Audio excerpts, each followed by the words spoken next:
He comenzado a leer recientemente, aunque no es el único que estoy leyendo, también he comenzado a leer y a estudiar Deuteronomio y otras cosas más, pero para la iglesia estamos en Primera de Samuel.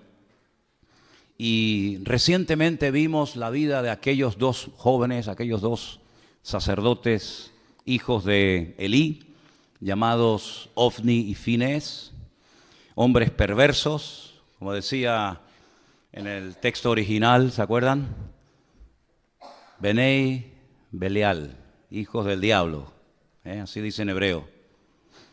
Y qué interesante, cuando terminábamos un culto un día y nuestra hermana Beatriz me decía, tengo un micro secreto, algo que he descubierto de la Escritura, cuando el sacerdote Elí le dice a aquella mujer llamada Ana, digiere tu vino, mujer ebria, ella le dice, yo no soy una hija de Belial, Yo lo que soy es una mujer acongojada, con problemas, con luchas internas y con un gran dolor en mi alma, porque hasta el día de hoy he querido ser madre y no he podido. Y yo estoy derramando, le dice ella al sacerdote Elí, mi alma delante del Señor. Entonces el sacerdote Elí la despide en paz y le dice, bueno, que el Señor te conceda la petición de tu corazón. Y ella se va y al poco tiempo queda embarazada y da a luz nada más y nada menos que al que escribió estos libros, Primera y Segunda de Samuel. Digamos que sería el último juez, esa larga lista de jueces. Samuel es el último en la lista, un hombre que estuvo 40 años juzgando al pueblo de Israel. Y en el capítulo 4, después de hablar al pueblo y después de bendecirlo, etc., Israel toma la iniciativa de lanzarse a la guerra nada más y nada menos que contra los filisteos. Dice el versículo 1, por aquel tiempo salió Israel a encontrar en batalla a los filisteos. Los filisteos no le estaban atacando. Fueron ellos los que dijeron, vamos a atacar, vamos a encontrar, vamos a ponernos en el camino y vamos a hacerle la guerra a los filisteos. Y dice que Israel acampó junto a un lugar llamado Ebenezer, la piedra que me ayuda, o como algunos han traducido, hasta aquí nos ha ayudado el Señor. Y los filisteos acamparon en Afec, lugar que significa la fortaleza. Ahí estaban uno enfrente del otro, el valle en el centro. Y es terrible porque dice que los filisteos vencieron a Israel. Miren lo que dice el versículo 2. Los filisteos presentaron la batalla a Israel y trabándose el combate, Israel, el pueblo de Dios, fue vencido. Y dice que huyeron de la batalla y en aquel día murieron como 4,000. 4,000 personas. Ahora, yo no sé quién se encargaba de contar a los muertos, pero contar 4,000 cadáveres tiene que ser un trabajo tremendo, ¿no? Pero es que no solamente murieron 4,000, después vamos a ver que murieron muchos más. Y la cuestión está, ¿cómo es posible que el pueblo de Israel, que en aquel momento era el pueblo escogido por el Señor, perdieran una batalla frente a enemigos como los filisteos, que eran paganos, eran idólatras? Su dios principal era Dagón, tenía la forma de un pez, como si fuera una sirena, aunque tenía cara de hombre. ¿Cómo es posible que perdieran frente a un enemigo tan malo y tan perverso como los filisteos? El pueblo de Dios. Bueno, en primer lugar vemos que el Señor no le dijo en esta ocasión a Israel que fueran a pelear contra los filisteos ni contra nadie. Eso es algo muy importante. Es algo que hay que tener en cuenta, ¿saben? No se meta donde Dios no lo llama, hermano. No empiece a meterse en cosas. Ahora voy a hacer esto, ahora voy a hacer aquello, sin tener instrucciones específicas de parte del Señor. Porque vas en tu nombre, vas por impulso, vas en la carne, y eso a la larga te pasa factura. ¿Quién le dice a Israel, váyanse a la guerra y peleen contra los filisteos? Nadie. No es como en otras ocasiones que Dios habla y Dios revela su plan y su propósito al pueblo, sino que en esta ocasión Israel dice, vamos a pelear. en un golpe de impulsividad o de emoción, vamos a pelear contra los filisteos, que era una nación, que era un pueblo que estaba en la costa mediterránea, tremendamente poderoso, y se metieron en una batalla sin prepararse espiritualmente. Si no solamente no tienen una palabra específica del Señor, sino que no están preparados espiritualmente. Es más, si uno analiza el estado espiritual de Israel en aquel tiempo, no era el mejor, sino más bien todo lo contrario, era cuando peor estaban. Fíjense cómo estaba el liderazgo. Ofni y Fines, sacerdotes perversos, corruptos, que violaban a las mujeres en la puerta del tabernáculo en Silo. Personas que abusaban de su puesto como sacerdotes, quitándole a la gente ofrendas a la fuerza. El pueblo estaba en un momento terrible. No había comunión, no había relación con el Señor. El único del cual habla bien el Señor en aquel tiempo era de Samuel. Pero del pueblo, el pueblo estaba fatal. Y cuando una persona no está bien espiritualmente, ¿cómo se le ocurre meterse en batallas y meterse en terrenos donde para meterte, primero Dios te tiene que decir, métete? Y segundo, Dios te tiene que preparar espiritualmente para que no caigas herido y hagas el ridículo. Y encima, en tu mala decisión, puedas arrastrar a otras personas. Miren cómo murieron en el primer encuentro, en el primer encontronazo, 4,000 hombres. El título del mensaje de hoy es Decisiones equivocadas.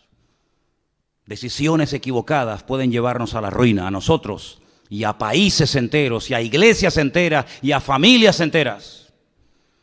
Y lo que me llama la atención es que se sorprenden, encima se sorprenden porque han perdido. Miren, por ejemplo, lo que dice el versículo 3.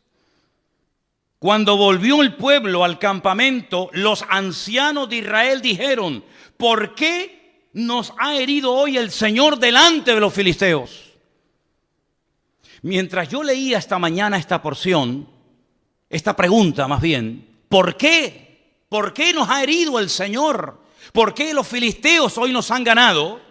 Me venía a la mente, pero así, otro hombre de Dios que un día cuando perdió una batalla le hizo la misma pregunta al Señor. ¿Por qué hemos perdido hoy la batalla? Déjenme que les lea un versículo. Preste atención. Josué rompió sus vestidos y se postró en tierra sobre su rostro delante del arca del Señor hasta caer la tarde. Y los ancianos de Israel echaron polvo sobre sus cabezas. Y Josué le dijo al Señor, ¿por qué nos ha vencido hoy el enemigo? La misma pregunta, ¿por qué nos ha sucedido esta tragedia hoy en Israel? ¿Por qué nos has entregado en las manos de los amorreos para que nos destruyan? Ay, Señor, ¿qué le diré? ¿Qué dirán que Israel ha vuelto sus espaldas delante de los enemigos? Porque los cananeos y los moradores de esta tierra oirán y nos van a rodear y borrarán nuestro nombre sobre la faz de la tierra. Y entonces, ¿qué harás tú con tu gran nombre? Pero espérense, la diferencia entre la pregunta que le hace el pueblo de Israel al Señor en 1 Samuel 4 y la pregunta que hace en Josué capítulo 7, Josué al Señor, es muy diferente, porque unos no esperan que Dios responda. Cuando tú haces una pregunta, espérate a que se te responda. No preguntes y respondas al momento, sino infórmate, cerciórate si lo siguiente que quieres hacer es lo correcto o vas a seguir metiéndote más en líos. Sin embargo, con Josué fue diferente, porque él rasga sus vestiduras delante del Señor. Él dice, ¿cómo es posible que ayer le ganamos a los de Jericó, una ciudad inmensa, y hoy nos vamos a pelear contra una población, una localidad muy pequeñita llamada Jai, y perdemos? ¿Cómo es posible que al grande le ganemos y al chico perdamos? Y ahora Dios habla y le dice, escuchen, el Señor le dice a Josué, levántate, ¿por qué te postras sobre tu rostro? Israel ha pecado y aún ha quebrantado mi pacto que yo les mandé, y también han tomado del anatema y hasta han hurtado, han mentido y lo han guardado en sus enseres. Por esto los hijos de Israel no podrán hacer frente a sus enemigos, sino que delante de sus enemigos volverán las espaldas.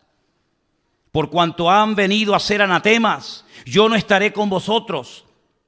Levántate y santifica al pueblo. Y todos conocemos el resto de la historia de cómo un solo hombre llamado Acán, quebrantó la orden de no coger, de no llevarse nada a su tienda y traer maldición al pueblo. Y entonces cuando ellos santifican, cuando ellos arreglan el problema, se levantan, van a la batalla y vencen al enemigo.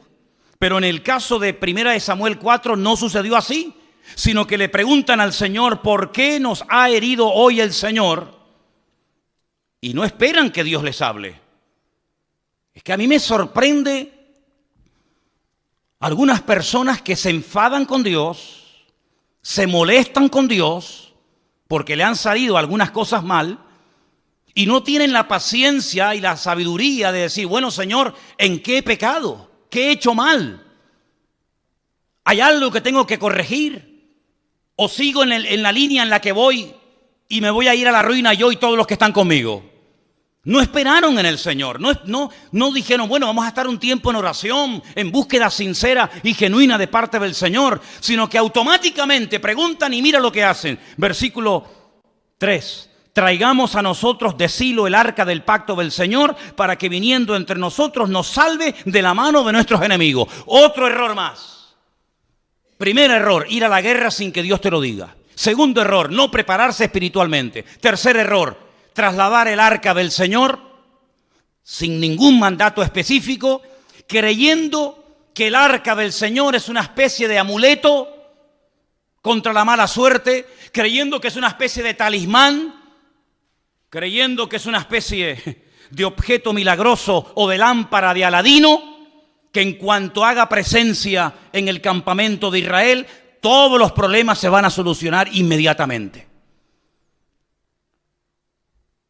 ¿Cuánta gente se rodea de cruces, de estampitas, de resguardos, de amuletos, creyendo que de esa manera están protegidos contra los malos espíritus, las malas influencias, que Dios está con ellos? ¿Saben lo que demuestran las personas que recurren a cosas creadas por el ser humano para autoprotegerse contra el mundo espiritual? ¿Saben lo que demuestran? Que no conocen a Dios.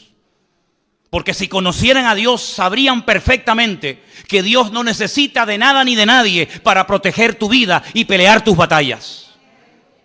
No tenemos que llevar cruces en el cuello para protegernos de nada. No tenemos que llevar ningún tipo de amuleto, de resguardo para decir, ay, es que por si acaso me hacen algo o por si acaso alguien me hace algo. No, mi hermano, el ángel del Señor acampa alrededor de los que le temen y los defiende, dice la Biblia. Y decía el rey David, y de esto sabía mucho, y aunque un ejército acampe contra mí, no temerá mi corazón, porque el Señor es mi luz y mi salvación. Bendito sea Dios. Ellos dijeron, no, traigamos el arca. No importa si estamos en pecado, no importa. No importa si nos llevamos mal los unos contra los otros. No importa si la santidad ya es la asignatura pendiente. No importa si estamos bien o mal. Traigamos el arca, que al fin y al cabo no cuesta nada traer un mueble, trasladarlo de un sitio a otro, y el arca por sí misma nos defenderá contra el enemigo. Pero el arca no fue diseñada ni creada por el Señor para tales objetivos. El arca era, digamos, un mueble. Tenemos ahí en la entrada una especie de réplica, ahí tenéis una fotografía de cómo podía ser el arca en aquellos tiempos. En su interior, en esta caja, en este cajón de madera de acacia forrado de oro por dentro y por fuera, se guardaba un poco de maná para recordarle al pueblo de Israel que Dios había suplido milagrosamente durante muchos años el alimento en el desierto. Se guardaban las tablas de los 10 mandamientos, las que rompió Moisés la primera vez y la segunda, que estaban intactas en su interior. Y también la vara de Aarón también se guardaba cerca de este arca. Era un mueble de oro. Arriba pueden ver, en la parte de arriba, entre las alas de los querubines, estaba lo que llamaban el propiciatorio, y era el lugar en donde entraba el sumo sacerdote una vez al año y derramaba la sangre de un sacrificio que previamente había hecho en la entrada, y allí oraba y allí intercedía para que Dios protegiera al pueblo de Israel durante un año más, hasta el próximo día del Yom Kippur, el día del perdón. Tremendo. Parece que el pueblo de Israel no termina de aprender la lección. No es la primera vez que recurren a un objeto creado, no es la primera vez que recurren a un objeto depositando su fe en el objeto más que en el Dios del objeto. Ya lo habían hecho en el monte Sinaí, ¿se acuerdan? Cuando dice la Biblia que según ellos, Moisés tardaba mucho. No sabían qué había ocurrido con el varón de Dios. Y entonces dijeron, mira, como no sabemos lo que ha pasado con este hombre, si está vivo, si está muerto, si vendrá o no vendrá más, vamos a hacernos unos dioses que nos vuelva otra vez a llevar por el desierto y volvamos otra vez a Egipto. Y dice la Biblia que Aarón, el hermano de Moisés, le pidió a la gente que les diera zarcillos y pendientes de objetos de oro, y lo fundieron y le dieron forma, y dice que hicieron un becerro de oro. Y entonces le dijeron, este es el Dios que te sacó de Egipto. Y cuando Moisés baja de la montaña se encuentra aquel espectáculo vergonzoso y les dice, ¿qué habéis hecho? Y Aarón, tratando de justificar lo injustificable, les dice, no sé, yo cogí el oro, lo eché en el fuego y salió esto. Así dice, léanlo. Yo eché el oro y de repente, no sé, ¡pum!, apareció así de la nada este becerro de oro. Y Moisés se indigna y rompe las tablas de los 10 mandamientos y tiene que otra vez volver a subir a la montaña, porque ellos lo que querían era tocar, ellos lo que querían era ver a ese Dios, que no era ese Dios ni mucho menos, ¿verdad? Ya también lo hicieron en la época de Gedeón. No sé si se acuerdan ustedes que Gedeón hizo un efod, que al final terminaron adorándolo. No sé si recuerdan la historia de cuando Moisés peca por murmuración en el desierto y mueren miles de personas. Y el Señor le dice que haga una serpiente de bronce y que la clave en un asta para que la gente cuando la mire, detrás de todo esto hay una explicación extraordinaria. Y dice que aquella serpiente de bronce en los tiempos de los reyes le presentaban incienso y fue objeto de adoración hasta que tuvieron que despedazarla. Y así el hombre tiene siempre como una tendencia a agarrarse a cosas.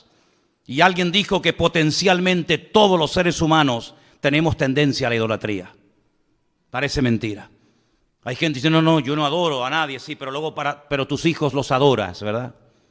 O adoras tu casa, o adoras tu trabajo, tu coche, o tus pertenencias. El hombre siempre está tratando de tener algo a lo cual agarrarse y de poder ver, de poder. Sin embargo, nos olvidamos de aquella palabra tremenda en el Evangelio según San Juan, capítulo 4, cuando el Señor Jesucristo dice que Dios es espíritu. Y los que quieran adorar a ese Dios de espíritu tienen que hacerlo en espíritu y en verdad. Y la palabra del Señor nos enseña que nuestro Dios no se puede hacer, no se puede medir, no se puede pensar, porque nuestro Dios es, primero, inmortal. Segundo, infinito. Dígalo conmigo. Tercero, inmutable. Cuarto, inalterable. Quinto, incomparable. Sexto, inigualable. Séptimo, inescrutable. Y así podríamos estar toda la noche enumerando características de nuestro Dios. Y nuestro Dios prohíbe que se le hagan a Él figuras de oro, de plata, de piedra, de bronce o de lo que sea, sino que al Señor tu Dios adorarás y a Él solo servirás, sin darle ningún tipo de forma, sin darle ningún tipo de medida, sino que nuestro Dios es espíritu y por eso Él ha puesto su espíritu en nosotros para que podamos comunicarnos con Él por la fe y no por vista. ¿Cuántos dicen amén? Pero Israel cayó en la torpeza de creer que porque venía el arca al campamento, lo cual trajo aparentemente mucho júbilo y mucho grito, pero solamente fue eso. Mucho grito, nada más. Hay algunas iglesias que a veces dicen, demos un grito de júbilo. Y después del grito de júbilo, ¿qué queda? Porque aquí gritaron, y dice que gritaron tanto que el enemigo se asustó. Y dice que gritaron de tal manera y con tal volumen que dice que la tierra tembló. Pero no hubo cambios en el mundo espiritual, era todo emoción. Es como cuando dice la Biblia que aquellos huesos comenzaron a unirse el uno al otro y lo único que había era ruido, mucho jaleo, pero no había espíritu, no había presencia divina en lo que estaba ocurriendo en aquel lugar. Y en todas nuestras acciones, en todo lo que hagamos, pensemos o planeemos, no solamente tenemos que buscar la expectativa, el ruido, la apariencia, sino tener el aval y el respaldo divino de que Dios está detrás de la obra o de la palabra o de la acción que estoy haciendo. ¿Cuántos dicen amén? El mismo Señor Jesucristo dice, lo que yo digo y lo que yo hago, no lo hago por mi propia cuenta, sino que hago y digo lo que el Padre me autoriza y me ordena que haga y que diga. Eso es un sometimiento total y absoluto a la voluntad divina, en palabras y en acciones, pero en estos nada que ver. Se quejan porque Dios nos ha abandonado, porque el enemigo se ceba con nosotros, pero escuchen, si vamos un poquito más adelante, por ejemplo, al versículo 10, cuando ellos ya se creen fuertes porque ya tienen el arca de la alianza entre ellos, dice, pelearon pues los filisteos, y otra vez dice, terrible, Israel fue vencido. Ya es la segunda vez. Primera vez te dio una paliza y 4,000 hombres perdieron la vida. Y no aprendes, no hay manera, Vas de mal en peor y sigues y sigues y sigues. Pero ¿cuándo nos vamos a dar cuenta que lo natural es un reflejo de lo espiritual? ¿Cuántos millones de veces tengo que decir lo mismo? Que cuando las cosas van mal, Dios te está dando un mensaje que tienes que saber interpretarlo y tienes que pararte y preguntarle al Señor, Señor, ¿qué está ocurriendo? Porque no es como el mundo dice, bueno, es mala suerte, es una mala temporada, no. Sino que la palabra del Señor nos da principios concretos y específicos para que la victoria no sea algo casual, algo esporádico, sino sea la tónica habitual de nuestra vida. Y cuando en mi vida no hay victoria, cuando en mi vida lo único que hay son desgracias, follones, peleas, divisiones, enfermedades, conflictos, etcétera, etcétera, tienes que pararte, querido. Y tienes que preguntarle a tu Dios, que dicho sea de paso, es un Dios de amor, que quiere lo mejor para sus hijos. Señor, ¿qué estoy haciendo mal? No como esto que le decían, ¿por qué nos has abandonado? No, el problema no está que Dios les ha abandonado. El problema es que ustedes han abandonado a Dios. No le eches la culpa a Dios. Como dicen los inconversos que todos conocemos, ¿y si Dios es tan bueno? ¿No has encontrado gente así? Bueno, si Dios es tan bueno, ¿por qué se mueren los niños de hambre? ¿Y por qué hay guerras por aquí? Como si Dios fuera el culpable de todo eso. Y aquí está esa actitud reflejada. ¿Os dais cuenta que el corazón del hombre, da igual si es en el Antiguo, en el Nuevo Testamento, en la Edad Media o en el tiempo presente, el corazón del hombre es igual? Siempre tratando de buscar el chivo expiatorio, siempre tratando de echarle la culpa a algo o a alguien, menos a sí mismo. Claro, hemos perdido la guerra porque nos has abandonado. La culpa la tienes tú. Porque yo fui a la guerra, yo afilé mi espada, yo me fui con mi coraza, con mi yelmo, con mi jabalina, me fui preparado, pero tú no me apoyas, tú no estás conmigo, tú no me respaldas y por eso las cosas me van mal en la vida. No caigas en ese error. Los que hablan así son los que no conocen a Dios. Los que conocen a Dios pueden llegar a decir, aunque Dios me mate, lo seguiré adorando, porque yo sé que mi Redentor está vivo. Pero los que hablan así, ¿por qué nos has abandonado?, son los que están mal e intentan condenar a Dios para justificarse a sí mismos. Es como en una de las conversaciones profundas que Job mantiene con Dios, donde él intenta presentar argumentos convincentes. Y hay un momento en el que Dios le interrumpe y le dice, pero querido Job, ¿me vas a condenar a mí para justificarte tú? No, queridos. Cuando las cosas en la vida no ruedan y no salen en lo natural, en lo espiritual, en todas las áreas de nuestra vida, no hay bendición, no fluye la bendición de Dios, no tienes una vida atractiva, una vida que la gente diga, yo quiero ser como esa mujer, yo quiero ser como esa familia, yo quiero ser como ese hombre. Cuando tu vida es una vida de tragedia, de desgracia, de lío, de follones, cuando tu vida no es una vida que sea luz, sino es tiniebla, tienes que pararte y no echarle la culpa a Dios, sino preguntarte, Señor, ¿qué estoy haciendo mal? Y el Señor te va a hablar, como le habló Josué, ¿visteis? Y le dijo, no, es que el problema es que hay pecado y Dios no se puede mover y su gloria queda detenida cuando hay pecado y desorden en el pueblo. A mí me sorprende que siga lloviendo. A mí me sorprende que podamos seguir respirando. A mí me sorprende que aún estemos con vida. Y no es por nuestros méritos, sino es por la misericordia y por la gracia de nuestro Dios, ni más ni menos. ¿Estamos de acuerdo, hermanos? Vuelven a pelear y miren lo que pasa. No han aprendido. Hermanos, si no aprendemos de la historia, la volveremos a repetir. Así dijo David Ben-Gurión, primer presidente de Israel. Si no aprendemos de la historia, volveremos a repetir los mismos errores. Y me da la impresión de que hay muchos líderes políticos a nivel mundial que no han aprendido de la historia y que vuelven otra vez a repetir la historia y los mismos errores, y aún peor que en el pasado. Pelearon los filisteos, Israel fue vencido, huyeron cada cual a sus tiendas y fue hecha muy grande mortandad, pues cayeron de Israel 30,000 hombres de a pie. Primeramente habían caído 4,000. Ahora 30,000, ya van 34,000 muertos. Pero cuando tú abres una brecha al pecado, el pecado siempre va más, es como un cáncer. El cáncer no va menos. El cáncer cada vez va más, amigo.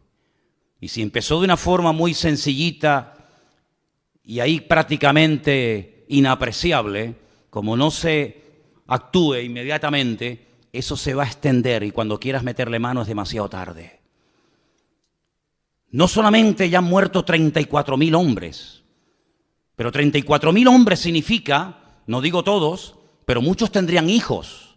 ¿Cuántos miles de niños quedaron en aquel tiempo huérfanos por una mala decisión? ¿Cuántas viudas? Porque la mayoría de estos hombres que iban a la guerra eran mayores de 20 años. De hecho, si no tenían 20 años o más, no podían ir a la guerra. Y a esas edades, la mayoría de los hombres ya estaban casados. Es decir, que no solamente quedaron miles de niños huérfanos, sino miles de mujeres quedaron viudas por una mala decisión. Pero no solamente fue eso, sino dice que en aquel segundo encuentro de Israel contra los filisteos, los dos hijos del sacerdote Elí murieron, Ofni y Fines. Versículo 17. El mensajero dijo: Israel huyó delante de los filisteos y también fue hecha gran mortandad en el pueblo, y también tus dos hijos, Ofni y Fines, fueron muertos, y el arca de Dios ha sido tomada. Ya están muriendo hijos por culpa de los padres. Ya no solamente son los padres los que mueren, también son hijos los que están muriendo por las malas decisiones de los padres. Jesús dijo en una ocasión una palabra tremenda, que a veces se cita así muy a la ligera y no nos paramos a pensar en la profundidad que contiene la misma. Él dijo: los tropiezos, no os engañéis, siempre vendrán. Es como cuando dijo: los pobres siempre estarán en el mundo. Cuando queráis podéis ayudar a los pobres. Siglo XIX, siglo XX, siempre habrá pobres, siempre habrá miseria, siempre habrá desigualdades, ¿verdad? Ricos, pobres, los que estén bien, los que estén abajo. Y él dijo: tropiezos, problemas y dificultades siempre vendrán, pero ay de aquel que me haga tropezar a uno de mis hijos y a uno de mis pequeños. Porque mejor le fuera haberse atado una piedra de molino al cuello y echarse a la mar que haber hecho tropezar a uno de estos pequeños. Si te quieres reventar y hacer lo que te da la gana, hazlo, allá tú, con tu conciencia y con tu Dios. Pero ten cuidado que en tu locura arrastres a tus hijos y el día de mañana te pese en el alma y en el corazón haberlos tenido del tingo al tango, ahora aquí y mañana allá, y al final ni comes ni dejas comer a tus hijos. Ten mucho cuidado, porque por la locura de esta gente, no solamente niños quedaron viudos, no solamente huérfanos, no solamente mujeres quedaron viudas, sino que ahora también están comenzando a morir hijos. Y es terrible cuando a veces por nuestras decisiones equivocadas, vuelvo a decir, decisiones equivocadas, título del mensaje de hoy, hacemos tropezar a otras personas que nos siguen, pero no porque te apoyen, sino porque no les queda otro remedio. Pero no te olvides que el que te siga a la fuerza algún día te abandonará, porque los que nos tienen que seguir a nosotros no es por la fuerza, no es por la presión, sino es por la convicción. También seguían a Saúl, pero dice que le seguían temblando de miedo, pero sin embargo dice que había muchos que seguían a David desarmado, pero porque tenían una confianza tremenda en su líder, porque sabían que era el hombre más cerca del corazón de Dios. ¿Te das cuenta? 34.000 muertos, miles de niños huérfanos, miles de viudas solas, los hijos del sacerdote muertos. Pero hay más todavía, hay más todavía. Porque no doblan su corazón delante de Dios, porque no se humillan. Y cuando no se humilla el pueblo, cuando no pide perdón, el diablo se ceba y el diablo va por todas. Y ahora les roba el utensilio más sagrado en toda la historia del pueblo de Israel. El arca del pacto. El Aarón Berit. El arca del pacto. Esa palabra pacto en hebreo es Berit. Es una palabra sagrada, es una palabra que tiene una connotación espectacular, porque un pacto no es un contrato. Un contrato se quiebra, se rompe cuando uno de los dos no cumple las condiciones. Pero los pactos que Dios ha hecho no se quiebran. Los pactos de Dios son eternos. Y ellos traen ese mueble que es el símbolo, es la representación física, tangible y visible de un pacto que un Dios eterno ha hecho con un pueblo que le está siendo infiel. Y lo que recurren es al tipo, al símbolo, en vez de al Dios del pacto. Qué tremendo cuando aquella mujer llamada Helena se dedicó a ir por Tierra Santa, sobre todo por Jerusalén, buscando reliquias. Era la madre de Constantino, supuestamente el primer emperador romano convertido o que reconoció y admitió el cristianismo como la religión oficial del Imperio Romano. Y fue a Jerusalén y comenzó a buscar el lugar donde Cristo había muerto. Y fue a Jerusalén buscando la túnica que le habían quitado los romanos cuando estaba clavado en la cruz. Y fue a Jerusalén tratando de encontrar astillas de aquella cruz y los clavos y las espinas y la sandalia y esto y aquello. Y ahí comenzó todo un negocio y toda una parafernalia litúrgica y religiosa acerca de cosas, ¿verdad? Y la gente hasta el día de hoy adora y se agarra y se aferra a cosas, al fin y al cabo creadas por el ser humano.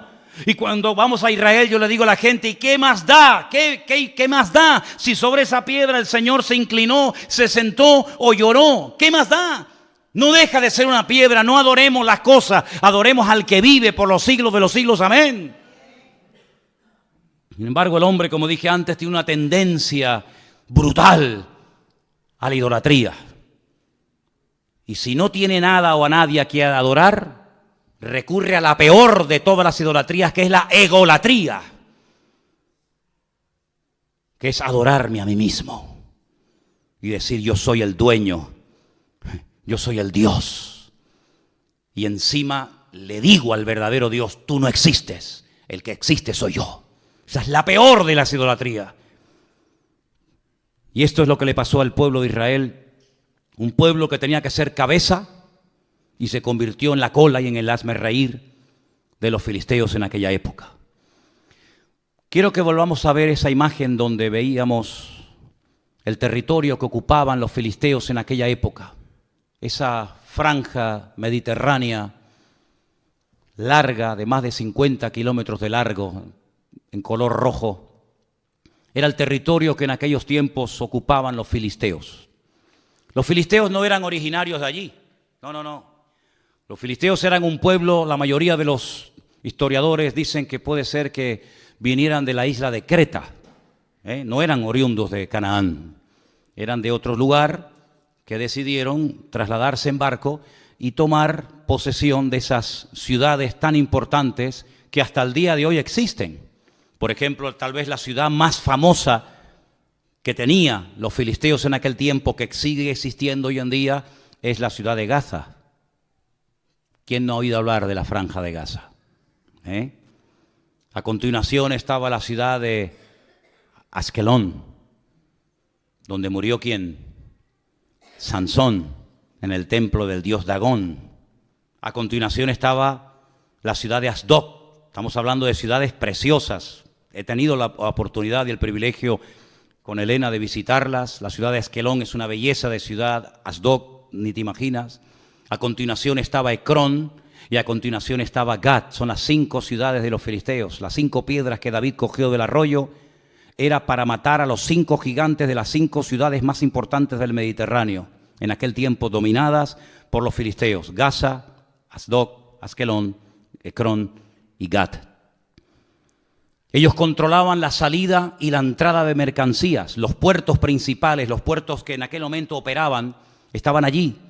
Y ellos podían otear al horizonte las naves que venían con suministros y también controlaban la mercancía que salía del país. Es decir, los filisteos eran expertos en oprimir la economía del país. Eran expertos en decir, esto entra o esto no entra. Esto sale o esto no sale. Es decir, no eran enemigos que solamente peleaban cuerpo a cuerpo con Israel, sino eran enemigos que atacaban el suministro de mercancías, ¿verdad? Toda la infraestructura de los filisteos era precisamente evitar que económicamente el país prosperara, porque ellos eran los que permitían o impedían que las mercancías entraran o salieran del país. Qué interesante, ¿verdad? Cómo cada uno de los enemigos que se afincaron en la tierra de Canaán, cada uno de ellos tenía su característica. Qué tremendo cuando aquel filisteo desafía al pueblo de Dios. Lo vamos a ver más adelante en estos próximos días en el libro de Samuel. Y cómo David reconoce, cómo David discierne espiritualmente que detrás de ese gigante, detrás de esa masa de carne, detrás de ese hombre natural, hay un poder, un principado espiritual que lo que intenta es ahogar y lo que intenta es amedrentar y asustar al pueblo de Dios. El arca es robada, se la llevan los fariseos a su tierra. No es que obraran mejor que los israelitas, pero a veces, escúchame bien, los inconversos son el látigo que Dios utiliza para tratar con tu vida. Escucha bien esto que te acabo de decir. Tal vez lo has oído o tal vez la primera vez en tu vida que un pastor te dice esto. Ten cuidado porque si no escuchas la voz de Dios, si no prestas atención a la voz de Dios, puede ser que Dios le permita a algún inconverso golpearte y humillarte para que busques a Dios sí o sí. No te olvides que Dios puede utilizar al faraón para decirte ven y toma tierras y vive de maravilla, o al mismo faraón o a otro lo puede utilizar para amargarte la vida y para impedirte y coaccionarte tu libertad. Dios puede utilizar a un Nabucodonosor para destruir a un templo y para destruir una civilización y para destruir a todo un pueblo y una ciudad, y al mismo personaje el Señor lo puede utilizar para levantarte y para prosperarte y ponerte con autoridad y con poder en Babilonia, como fue el caso de Daniel, Mesac, Abednego y Misael. No te olvides que Dios puede utilizar a un Ciro, ¿verdad?, para volver a reconstruir el templo, o puede utilizarlo para destruir el templo. En otras palabras, Dios quiere tratar con tu vida sí o sí. En esta iglesia o a la que vayas, no puedes huir del trato de Dios. Si no le escuchas por las buenas, tendrás que escucharlo por las malas. Si no le atiendes por lo espiritual, te tocará la fibra física, y si no la mente, y si no la economía, y si no la familia, pero sí o sí, Dios no se va a detener, sino que Dios tiene un propósito y un diseño para nuestra vida, y Él puede utilizar al jefe que te paga no pagándote, o puede utilizar al jefe que te paga para bendecirte y para ayudarte, o para amargarte la existencia y la vida, y puede utilizarlo para ponerte en el puesto de trabajo que anhelas y quieres tener, o para ponerte en el sitio donde jamás en tu vida te gustaría entrar y pisarlo. En otras palabras, Dios puede utilizar el martillo, la mula, el perro, el sol, la luna, las estrellas o lo que haga falta. Pero a Dios no lo va a detener nada ni nadie, porque Dios dice que no parará de obrar en nosotros hasta que Él venga a buscarnos y quite nuestras arrugas y quite las manchas de nuestra vida. ¿Cuántos dicen amén?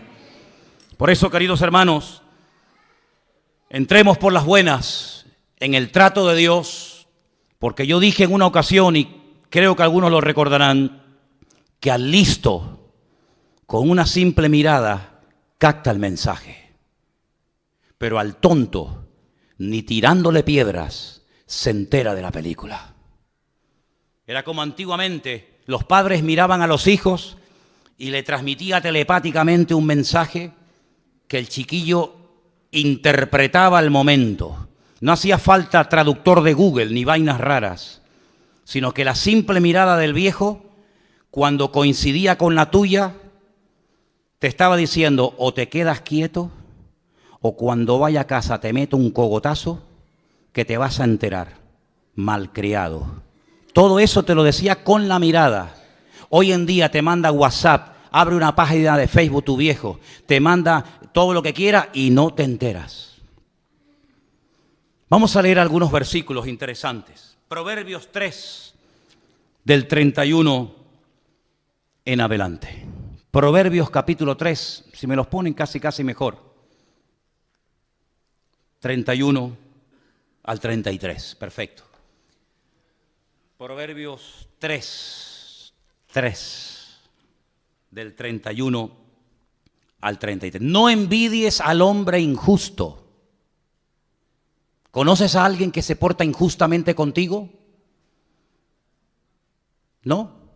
Bueno, yo sé que ustedes siempre están en otro nivel, están en una dimensión espiritual a la que yo todavía no he llegado, pero si algún día conoces a alguna persona injusta que le va bien, tiene un buen coche y tal y cual, dice, no lo envidies, no tengas envidia del injusto, ni escojas ninguno de sus caminos, porque el Señor abomina.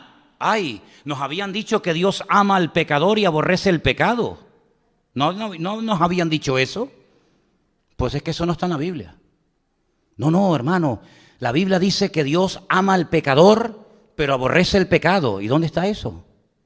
Eso no es en la Biblia. Eso se lo inventaron yo no sé quién. Yo lo que leo es que Dios abomina al perverso. ¿Cómo va a amar Dios a un violador de niños?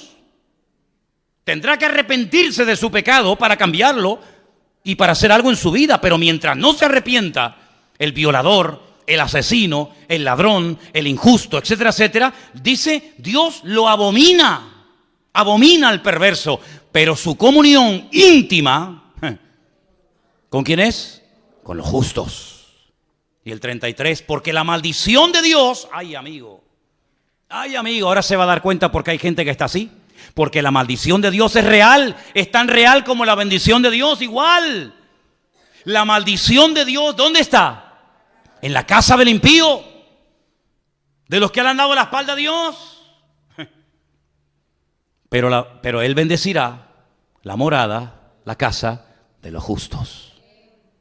Así es lo que dice la palabra. Salmo 37. 1 y 2, un salmo que le gusta mucho a Miriam. Salmo 37, 1 y 2, es precioso. No te impacientes a causa de los malignos. Otra vez la envidia. Ni tengas envidia de los que hacen iniquidad, porque como hierba serán pronto cortados y como hierba verde se secarán. ¿Cuántos dicen amén? Y el último.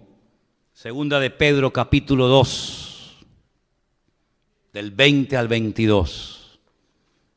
Dice así la palabra. Ciertamente, y esto es muy fuerte esta palabra que voy a leer esta noche. Espero que no haya nadie que esté viviendo en este terreno. Porque mira lo que dice el Señor. Si habiéndose ellos, está hablando de gente que conoció, gente que tuvo un encuentro con el Evangelio. Si ellos, habiendo escapado de las contaminaciones del mundo. ¿Y cómo escaparon del sistema de valores del mundo? Como dice ahí, de las contaminaciones del mundo. ¿Cómo lo hicieron? Por el conocimiento del Señor y Salvador Jesucristo. Así escaparon de ese mundo. No por fuerza de voluntad. No porque dijeron, bueno, yo me voy a proponer no juntarme con gente mala, voy a intentar cambiar. No es por ese sistema. Sino que hay gente que escapó, logró salir de las contaminaciones del mundo por el conocimiento del Señor y Salvador Jesucristo. Eso está bien claro, ¿sí o no? ¿Sí o no? Dice, enredándose otra vez en ellas, son vencidos, claro. Su postrer estado viene a ser peor que el primero. Porque mejor les hubiera sido no haber conocido el camino de justicia, que después de haberle conocido, volverse atrás del santo mandamiento que les fue dado. Pero les ha acontecido lo del verdadero proverbio, que el perro vuelve al vómito y la puerca lavada a revolcarse en el cieno. Ay, amigo, más claro agua, ¿eh? Aunque usted no lea esto en hebreo, ni en arameo, ni en griego, usted lo entiende perfectamente. Yo tengo que decir como pastor, y me gustaría decir todo lo contrario, pero mentiría si lo hiciera, que nunca he conocido a nadie que se haya apartado de los caminos del Señor, que su vida haya sido una maravilla. Si así fuera, más de uno se vería tentado a decir, oye, separándome del Señor, vivo mejor. Pero es que no hay ni la más mínima tentación en los que hemos nacido de nuevo. No tenemos ni la más mínima tentación de separarnos, de dejar a Dios, de darle las espaldas. ¿Saben por qué? Porque no hay ni una sola persona, se llame quien se llame y viva donde viva, que habiendo conocido al Evangelio y al Señor, apartándose de Él, la vida de fuera mejor. Sino que el Señor los compara con un perro que vomita y se vuelve a comer lo vomitado. Y si lo compara con un cerdo que lo lava y en cuanto encuentra basura, se vuelve a revolcar en él. Y dice, y el postrer estado es peor que al principio. Hermano, si usted no entiende esto, yo ya no sé cómo decírselo. En otras palabras, este pueblo quiere arreglar externamente lo que solamente se puede arreglar internamente. Mira, no le estés regalando tantas flores a tu mujer y después la estás engañando con otra. ¿Me entendiste? Toma, mi amor, un ramito de flores. Es que yo no quiero flores, yo quiero tu corazón. Yo quiero tu fidelidad. Mira, te voy a llevar esta noche a cenar. Métete la cena por donde te quepa. Le diría alguna. Yo no quiero que me des cena. Yo lo que quiero es que estés más tiempo en casa con tu mujer y con tus hijos. Así era Israel. No se arrepienten, no buscan de Dios, no viven en santidad, no ponen sus vidas en orden, pero tráiganos el arca, que trayéndonos el mueble se arregla todo. Es como aquellos que dicen, no, yo tengo una Biblia y te enseñan una Biblia así. ¿Y para qué la quieres? Y el crucifijo, y el rosario, y tantas cosas externas, que lo único que hacen es dar una pincelada de cristianismo, pero tu corazón está lejos. Como decía el Señor, aquellos fariseos de la época, con su boca me adoran, pero su corazón está lejos de mí. Y su temor de Dios no es más que puro mandamiento aprendido de memoria, de padres a hijos, de generación en generación. El Señor, que lo que busca, señales externas, o que verdaderamente cambiemos y hagamos frutos dignos de arrepentimiento. ¿Qué les parece, hermanos? Pues eso es lo que buscaba el Señor en este pueblo en aquel tiempo, y lamentablemente no lo encontró. Quiero terminar contándoles una historia real de un hombre que era científico y viendo cómo estaba el mundo tan deteriorado, tan pésimas condiciones, intentó en su laboratorio encontrar la respuesta a los males del mundo. Y ahí estaba de noche y de día con sus fórmulas químicas y matemáticas y esto y aquello, tratando de encontrar algo, no sé, algo, una pastilla, un remedio para los problemas del mundo. Pasaba horas y días, semanas enteras en su laboratorio, tratando de encontrar el remedio para los males del mundo. Y cuando estaba allí metido con todo su trabajo y con toda la faena, de repente entra en el laboratorio su niño pequeño de 6, 7 años, revoltoso, toqueteando, jugueteando con todo. Y el padre sabe que no va a poder seguir trabajando porque el chiquillo era muy inquieto. Y entonces no se le ocurre otra cosa al padre que coger una revista donde hay un mapa del mundo, lo arranca, la corta en pedacitos y le dice al niño, toma, tú solo, quiero que arregles el mundo, quiero que pongas cada continente y cada ciudad en su sitio, cada país en su sitio.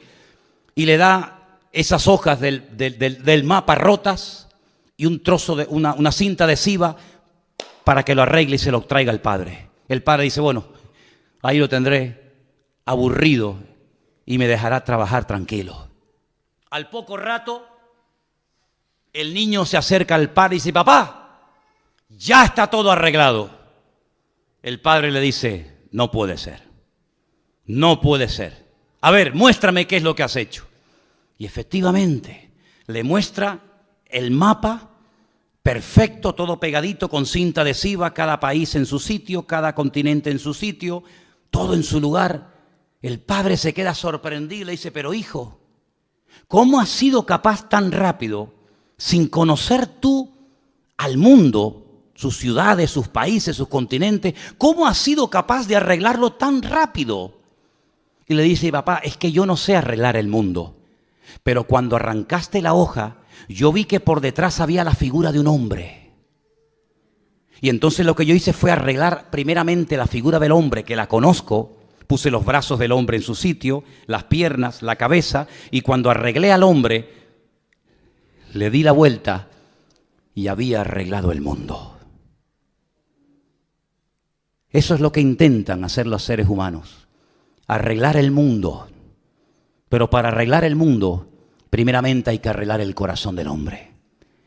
Y el corazón del hombre no lo puede arreglar nadie, más que solamente su Creador, porque Él sabe perfectamente cada cosa en su sitio y cómo poner cada pieza en su lugar. Y entonces, cuando arreglemos nuestra vida, podremos optar por arreglar el mundo, por meternos en la vida de los demás, por ir a batallas guiados por el Señor y no por impulsos carnales, tomando decisiones equivocadas, que lo único que traen es humillación, vergüenza y muerte. ¿Cuántos dicen amén? Cierra tus ojos en esta tarde ahí donde estás. Aleluya. Gracias, mi Señor.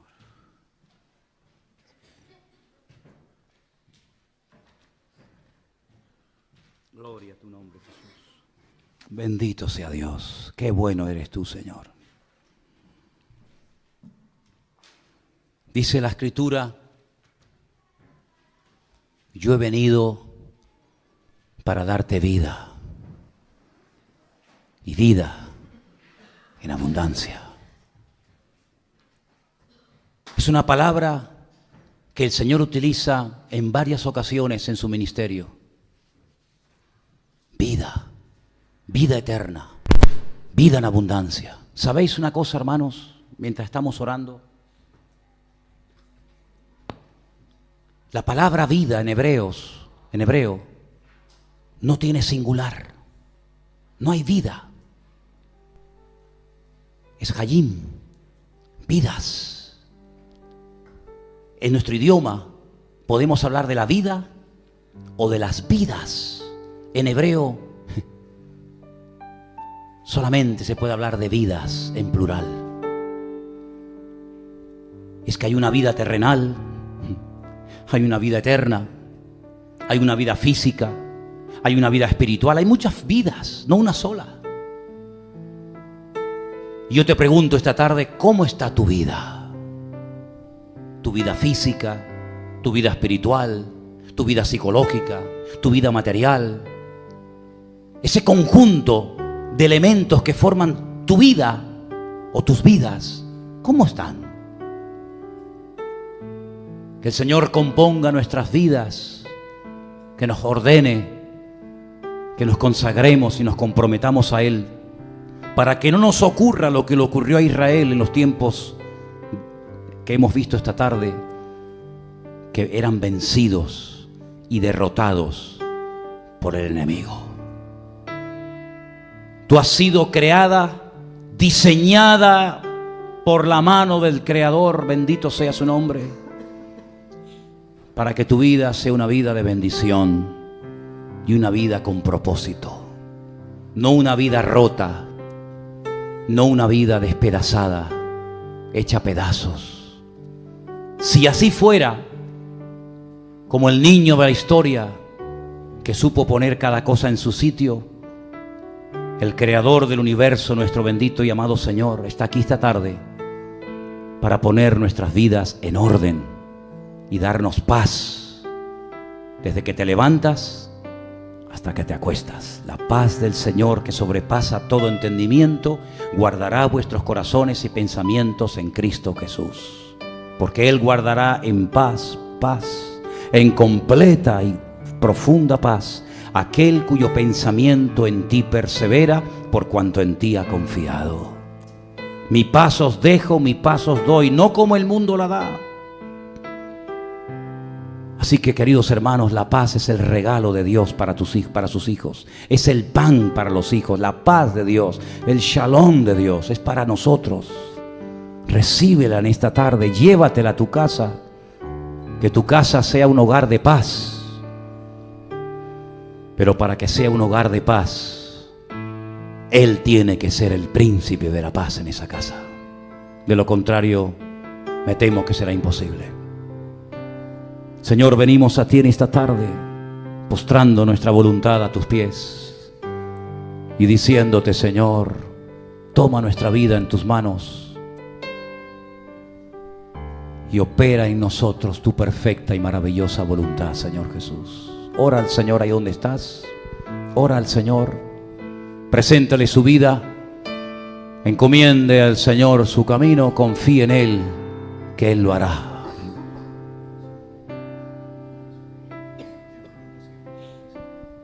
Aleluya, Jesús. Bendito sea tu nombre. Ahí donde estás sentado, tranquilo, ora, busca de Dios, busca de Dios. Pon tus pensamientos en los pies de Cristo. Pon tu vida ante el altar de Dios. Jesús. Disfruta de estos momentos. Aleluya. Gracias, Señor.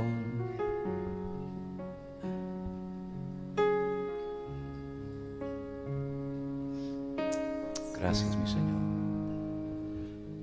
Jesucristo, reinas con poder, soberano, victorioso Rey.